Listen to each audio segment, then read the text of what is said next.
So, you've been dropped into the novel you were just reading. You're now the general holding the frontier. After putting your childhood friend on the throne, she's been bewitched by some pretty boy consort and is now demanding you hand over command of your 300,000 troops. Wait, let me get this straight. I thought, my mind still reeling. I'm the general defending the western frontier.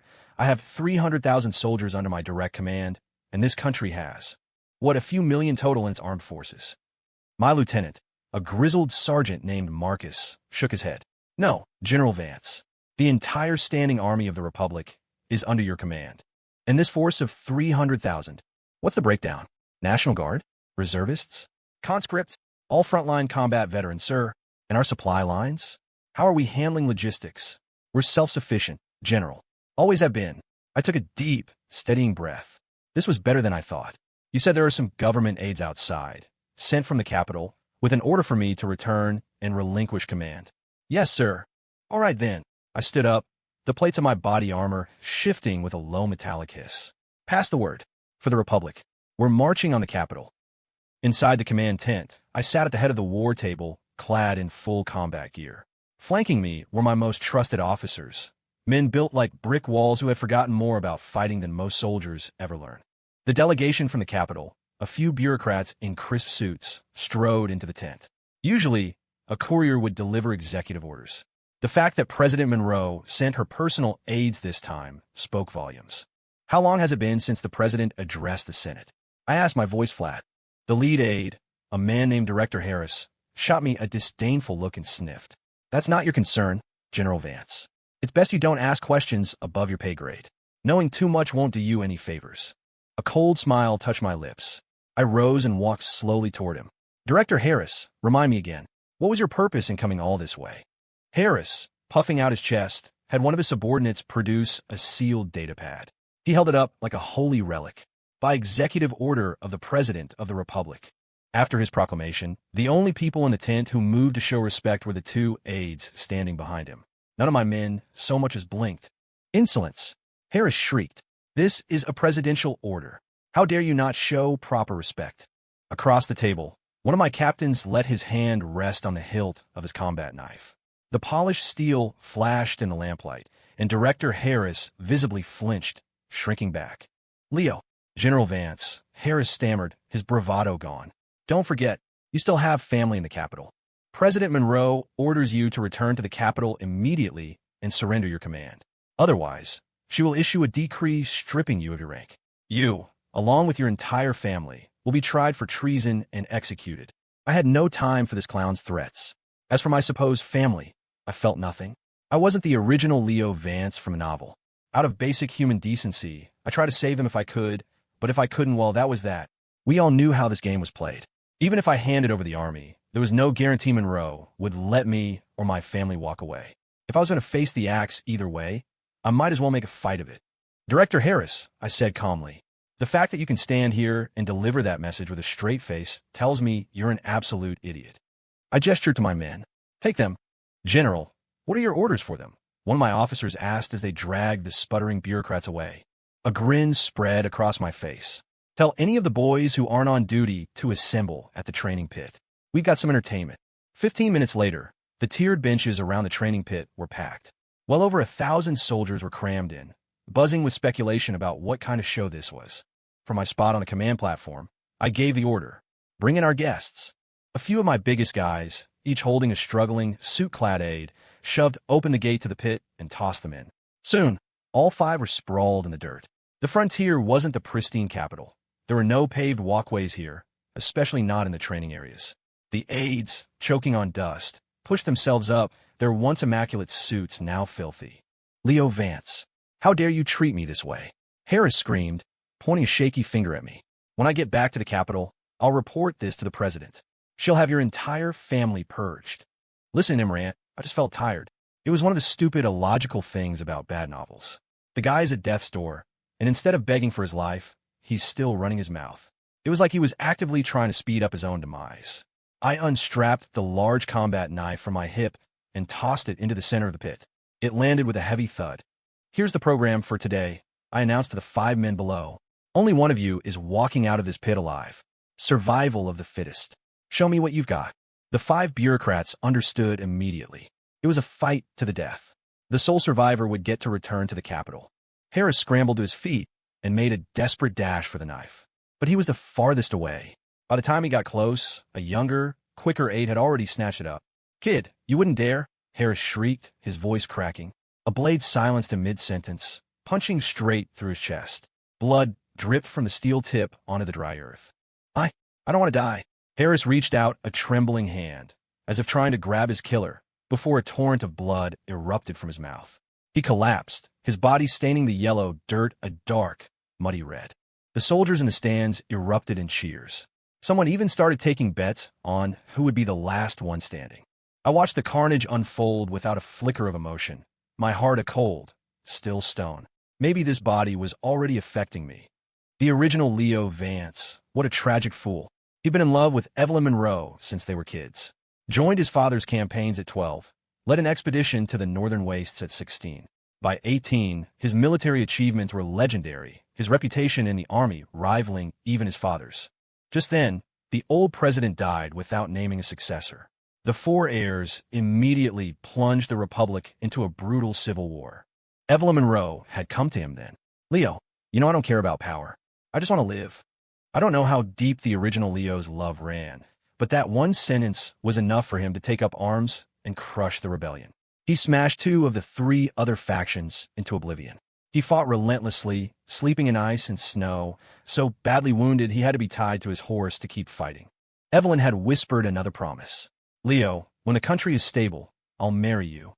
We'll leave all this behind and travel the world, free from everything." On the strength of that promise, Leo led 5,000 men straight into an enemy force of 30,000 and shattered them. If enemy reinforcements hadn't arrived in the nick of time, he would have ended the war that day. Even in retreat, he turned and broke 2 enemy formations, routing the lead claimant so badly he didn't dare show his face. After 5 days of continuous battle, Leo had 6 arrows in him and more cuts than he could count. That night, as he was being patched up in his tent, the enemy launched a surprise attack. One of his commanders rushed in. "General, the enemy flanked us while we were repositioning. You're too valuable to lose, sir. You have to fall back. If you go down, none of us will make it out." Leo just snorted and began strapping his armor back on. "I don't fall back. Hand me my weapon." The commander tried to argue, but Leo silenced him with a single glare. No one else dared to speak. "Listen up, kid," Leo told him.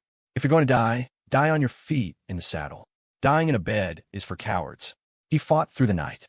By dawn, the enemy was in full retreat. Leo sat atop his horse, his lips ghost-white, looking like he could collapse at any second.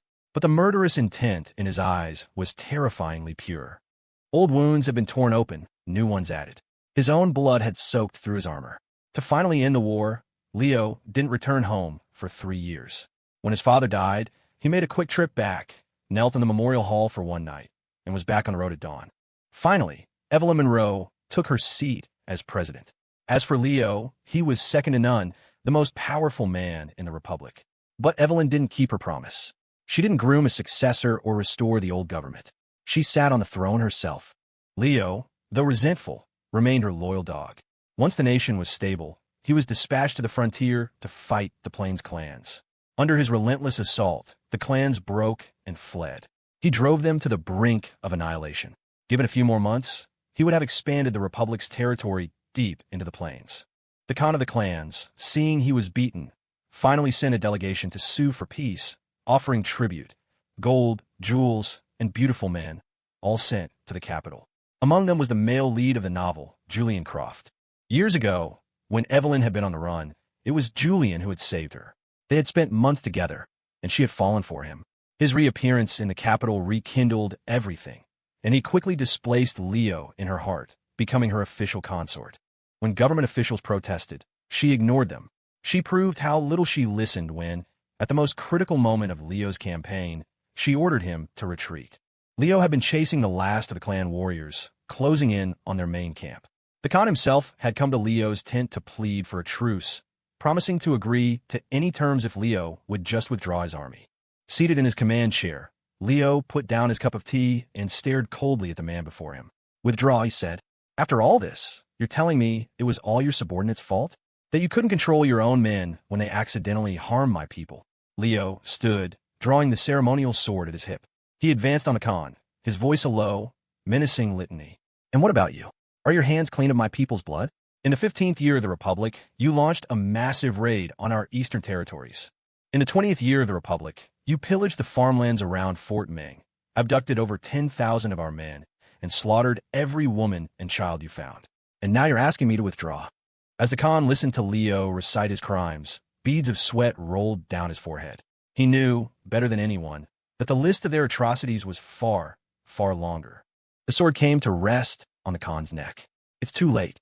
The moment this war started, it was destined that only one of us would survive. Leo raised his sword, ready to bring it down. Just then, a shout came from outside the tent. "Urgent dispatch. Priority 1 message from the capital." A courier burst into the tent. Leo's face tightened with annoyance. "The president said this had to be delivered directly into your hands, General." Immediately, Leo slowly lowered his arm, sheathing his sword. He took the sealed envelope and opened it. He read for less than 2 minutes before a spray of blood erupted from his mouth, spattering the letter. He collapsed backward, unconscious. The officers in the tent rushed to his side. General, are you all right? Get the medic. Now." The letter's contents were stark.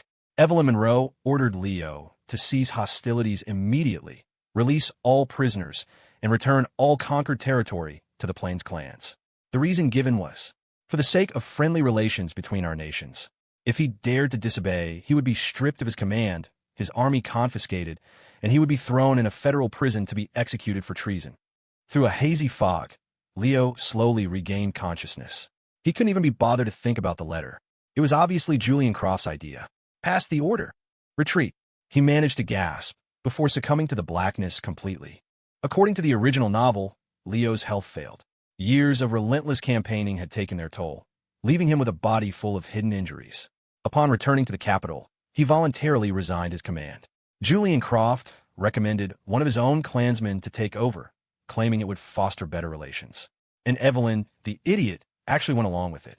The Plains clans, seeing their chance, coordinated an attack from within and without, nearly destroying the Republic. At this critical moment, a sick and broken Leo Vance rose to the occasion one last time, sacrificing himself to save the nation. His death awakened something in Evelyn. She took command, fought back, and eventually reclaimed the lost territory.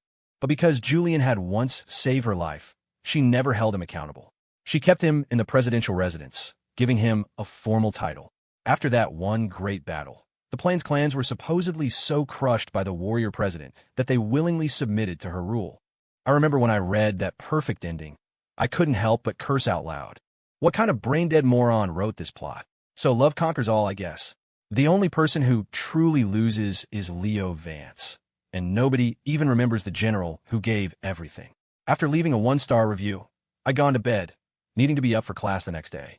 I never expected to open my eyes and find myself here. I had arrived at the exact moment the original Leo, having just given the order to retreat, passed out. "Where am I?" I mumbled. A soldier nearby answered. "General, you gave the order to retreat. We're preparing to march for home." "General, retreat. Home." Staring at the vast, sprawling army, it finally hit me.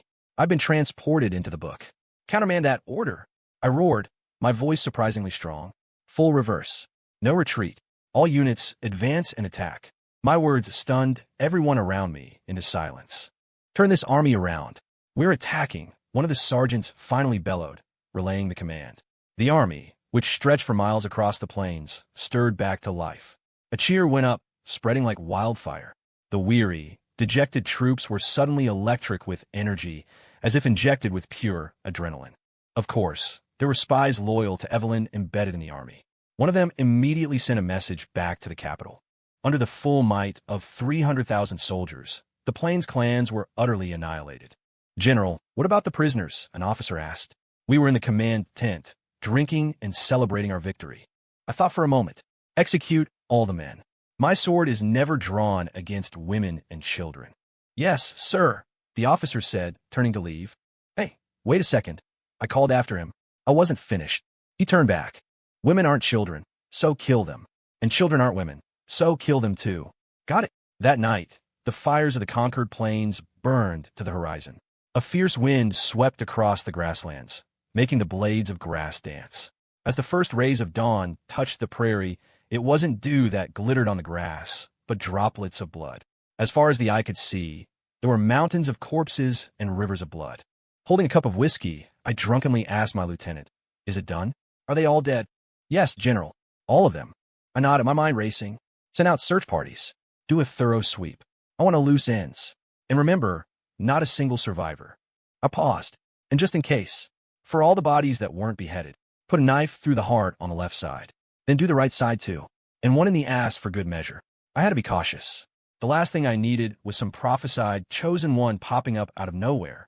I was in a novel, after all, and since I hadn't found a way back to my own world yet, I had no intention of dying here. To prevent any future problems, I had to pull the weeds out by the root.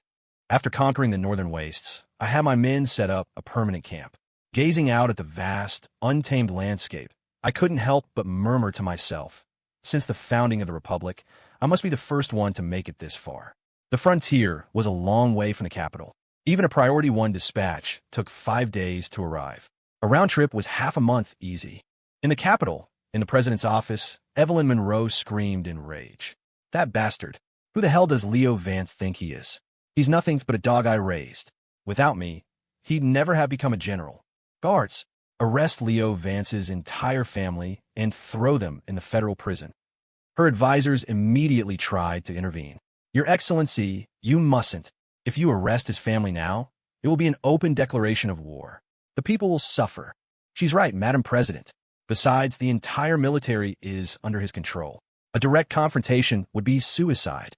Hearing this, Evelyn's fury slowly subsided. She could still distinguish between a tantrum and a catastrophic mistake. She didn't want to completely burn her bridges with Leo unless she had no other choice. After dismissing her advisors, Evelyn went to her private study. Julian Croft was already there waiting for her. He was unnaturally beautiful, with delicate features and a seductive charm that seemed to radiate from his very bones. "Evelyn, what has you so upset?" he asked in a soothing voice. Evelyn's expression softened. She placed her hand gently on his. "It's nothing. Just that old dog, Leo Vance. He started to get rebellious ideas." She sighed. "Nearly the entire army is loyal to him. Fighting him would come at a terrible price." Julian rose and poured her a cup of tea, his movements fluid and graceful. "You needn't worry so much, my dear. You've forgotten about Leo's closest friend, Shawn Quinn. He's the commander of the Capitol Guard, with tens of thousands of loyal troops under his command. Why not let them fight each other? We can sit back and watch them destroy one another." Evelyn had considered this, of course, but as Julian himself had just said, they were best friends. What if she gave the order and Shawn defected to Leo's side? Julian smiled faintly. "Everyone has a weakness, Evelyn. Shawn Quinn's parents may be gone, but I hear he has a sister. A stunning beauty, I'm told. Leo may not care about his family, but I'd be willing to bet Shawn Quinn cares about his sister." The slaughter in the training pit was over. The young aide, the one Harris had called the kid, was the sole survivor. He stood trembling, covered in blood, his eyes wide with terror. In the stands, some soldiers were cheering, collecting their winnings. Others who had bet wrong were grumbling. I stood up and walked down into the pit. I placed a hand on the kid's shoulder. He flinched. "Go back to the Capitol," I told him. "Give Evelyn Monroe a message for me. I put her on that throne. I could just as easily drag her off it. If she's smart, she'll step down, take her little pet, and disappear. If not, I'll help her down." The young aide trembled uncontrollably, nodding frantically. All he wanted was to get away from me. As he scrambled out of the pit, I began making preparations. I would take 200,000 of my troops and march on the Capitol. I knew Evelyn's personality. She would never give up her power willingly, especially with that idiot whispering in her ear. As for my family in the Capitol, I sent a messenger ahead with instructions to get them out, to save who could be saved. Meanwhile, in the Capitol, night had fallen. The streets were alive with the glow of lanterns and the energy of the bustling night market. The air was filled with the calls of street vendors and the chatter of the crowd. A young woman in fine clothes, her face hidden by a delicate veil, walked through the streets. Her companion, a young aide, was captivated by everything. "Miss, look at this hairpin. Isn't it beautiful? Miss, should we buy a scented sachet for General Vance? I'm sure he'd love it." The woman was Shawn Quinn's sister, Lauren. In the original novel, she was a side character. Sickly as a child, she rarely left her home. She met Leo Vance by chance and, over time, developed a deep affection for her brother's best friend. But in the original story, everyone knew Leo's heart belonged to the Empress, so Lauren buried her feelings. After Leo resigned his commission, he fell into a deep depression, a broken man. It was Lauren who cared for him during that time, and eventually, they fell in love. Her brother, Shawn, was overjoyed. But just as they were about to be married, the war in the capital broke out. Leo, though gravely ill, was called back to duty. The last person he saw before he died was Lauren. He lay in the ruins of the city, impaled by a spear, his armor shattered. His face was caked in blood and grime, his hair wild. Lauren, ignoring the chaos around her, ran to him and cradled him in her arms. Leo's lips moved, but no sound came out. Blood trickled from the corner of his mouth as a single tear traced a path through the dirt on his cheek. He forced out a hoarse whisper. "Lauren, I'm so sorry. If there's a next life, I swear I'll marry you." Before he could finish, his hand, which had been suspended in the air, fell to his side. The life went out of his eyes. Lauren's grief was so profound she let out a single, soul-shattering scream and fainted. After Evelyn Monroe won the war, Lauren awoke in her room at home. She spent the rest of her days in mourning. The novel's final note on her was simple: she never married. At a small stall, Lauren suddenly stopped. "Care to take a look, miss? Everything's cheap." Lauren reached out a delicate hand and picked up a small, handcrafted charm from the vendor's table, examining it closely. "How much for this charm?" The vendor held up 5 fingers, a greasy smile on his face. 5 credits, miss." Her companion, Chloe, scoffed. "What a ripoff. These charms are 2 credits at any other stall. You're charging more than double." Chloe grabbed Lauren's arm, ready to pull her away. "Wait, miss, hold on. We can negotiate," the vendor called out. "How about 3 credits? This one's made from high-quality juniper wood, and I had it blessed at the old chapel myself. It'll bring good fortune and keep your family safe." Hearing this, Lauren turned back. "Chloe, pay him." "Miss, it's not worth that much. I said give him the money." With a sigh, Chloe took 3 credits from her purse and tossed them to the vendor. As they walked away, down a quiet side street toward home, she grumbled, "He was totally cheating us, miss. Just because we're women." Lauren smiled softly. "It's fine. I just hope this little charm can help keep General Vance safe." Chloe grinned mischievously. "Thinking about the general again? Are we, miss? Maybe we should take a trip out to the frontier to visit him. We could call it a scenic tour." A faint blush colored Lauren's cheeks. "Chloe, stop teasing me or I'll pinch you." Laughing and joking, they arrived home. But the moment they stepped into the courtyard, they knew something was wrong. The normally quiet residence was filled with members of the Capitol Guard. They stood at attention along the walls, their hands resting on their sidearms.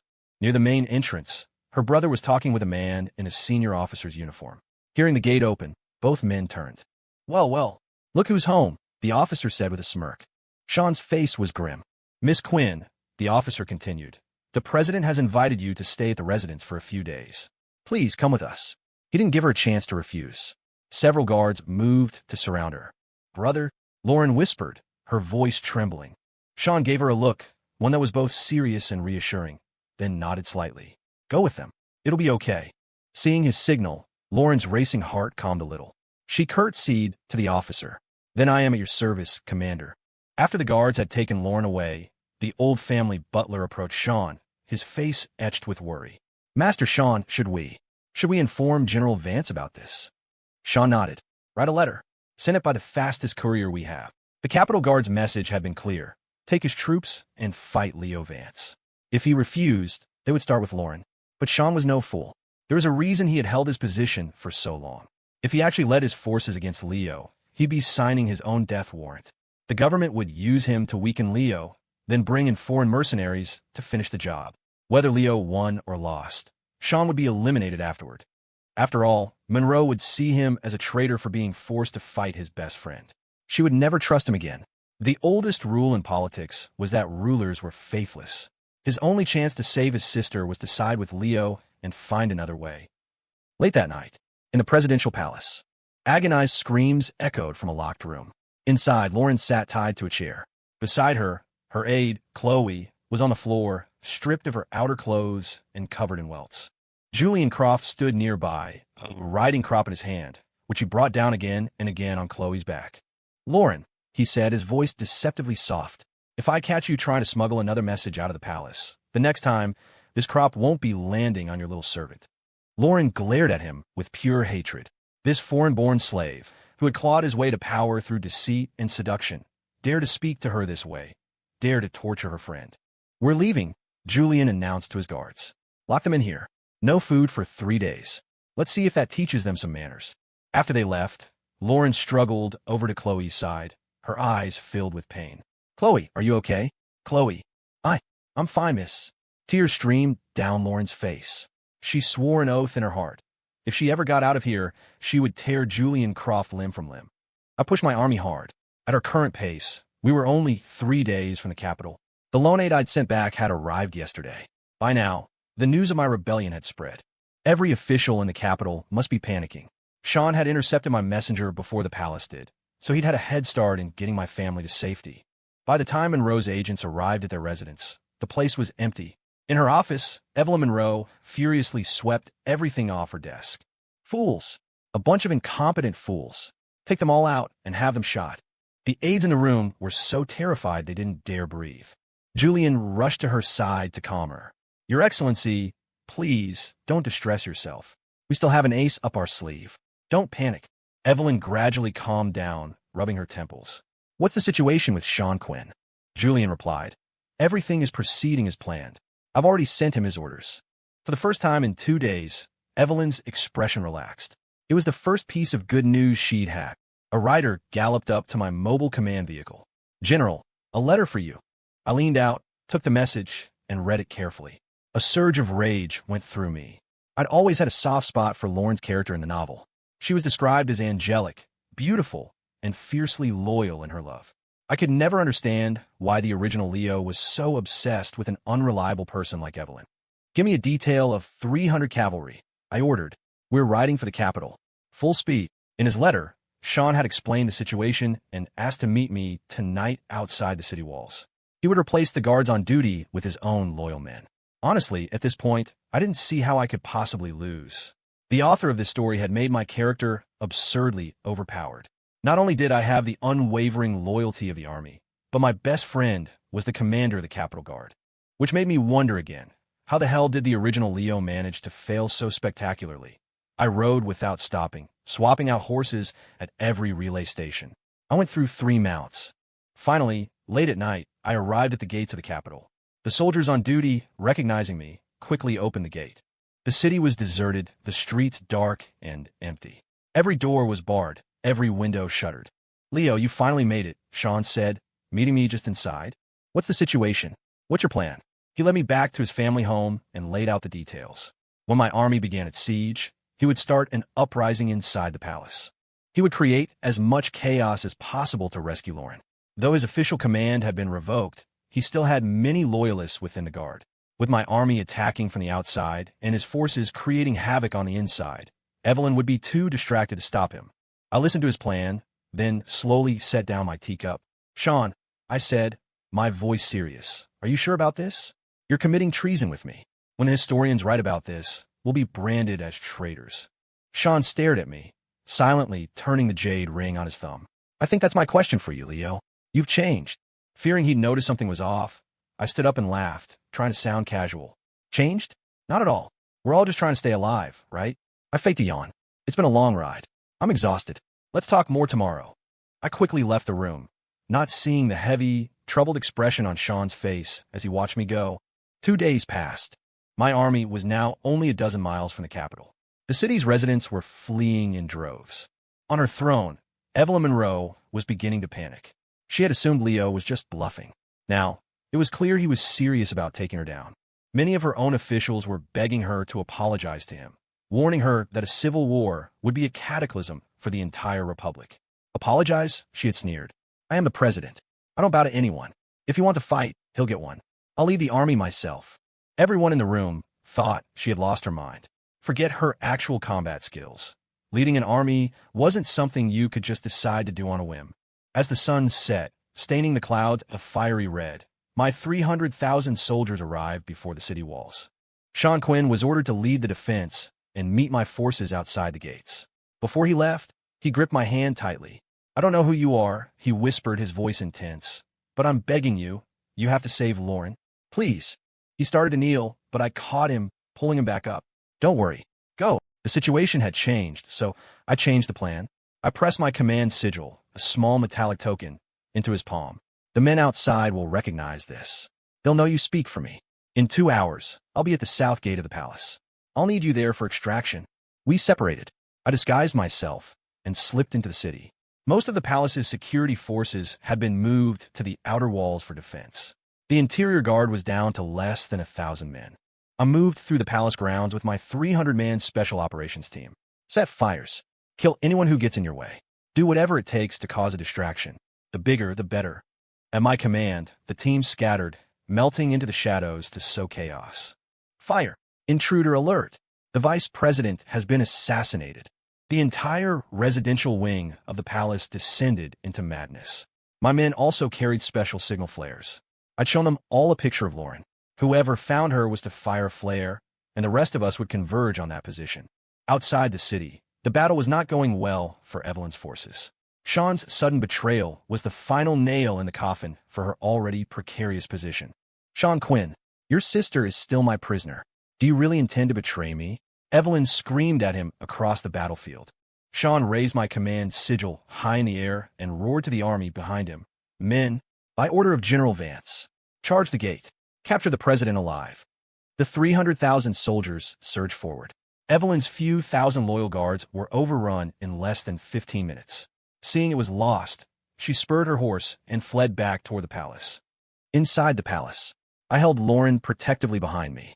Chloe lay on the floor nearby, her body still, no longer breathing. Across the burning room, Julian Croft faced me, a sword in his hand. Flames licked at the walls, and the roof was beginning to collapse.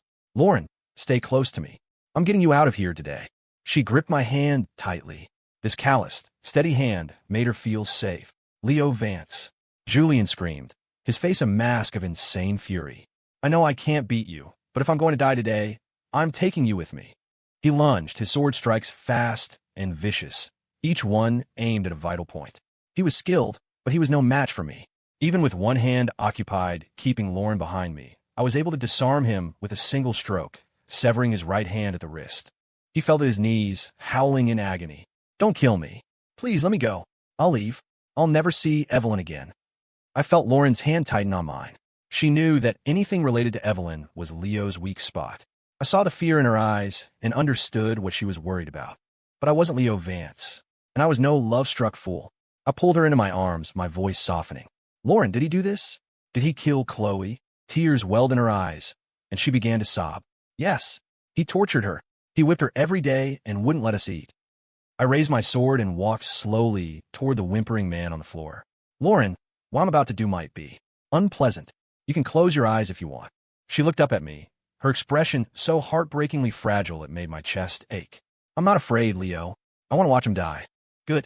I cut off his other 3 limbs, leaving him a screaming, bleeding torso. He passed out from the pain. I grabbed him by the collar and dragged him out of the burning building. As I stepped into the courtyard, I came face to face with Evelyn. Leo, where's Julian? What did you do to him? I smiled and tossed the human stump at her feet. Here's your Julian. You can have him back. Evelyn let out a hysterical shriek and drew her own sword. Leo Vance, you dare kill him. I'll kill you. I gently pushed Lauren aside and drew my own blade to meet her charge. Her fighting style was laughable. I had been the one to teach her, after all. After just a few clumsy parries, I knocked the sword from her hand. I taught you everything you know about swordplay. Did you really think you could kill me with it? Evelyn knew she was defeated. She stumbled over to Julian's maimed body and cradled it in her arms. Just kill me, she whispered. Looking at her, I couldn't help but ask, was it worth it? For him. She lifted her head, her eyes filled with a strange mix of pity and defiance. Yes, a man like you would never understand. I almost laughed. A man like me? What kind of man was that? So, everything the original Leo had done, the sacrifice, the suffering, the unwavering loyalty, it had all been nothing more than a joke to her. Self-indulgent nonsense. Thinking of this, I no longer hesitated. A single thrust of my sword sent Evelyn Monroe to join her lover in death. And with that, the coup was over. Afterward, I resigned my position as general and married Lauren. To be honest, I had no desire for the throne. I'd much rather be a wealthy lord with nothing to do than an emperor. In the end, at the urging of the remaining government officials, Shawn Quinn took the presidential seat. A few years later, Lauren and I had children, and our home was filled with life and noise. To this day, I still haven't found a way to go back. In the afternoon, I lie in a lounge chair, soaking up the sun. In the yard, Lauren plays with our 2 kids. Watching my happy family, I murmur to myself, Oh well, if I can't go back, I can't go back.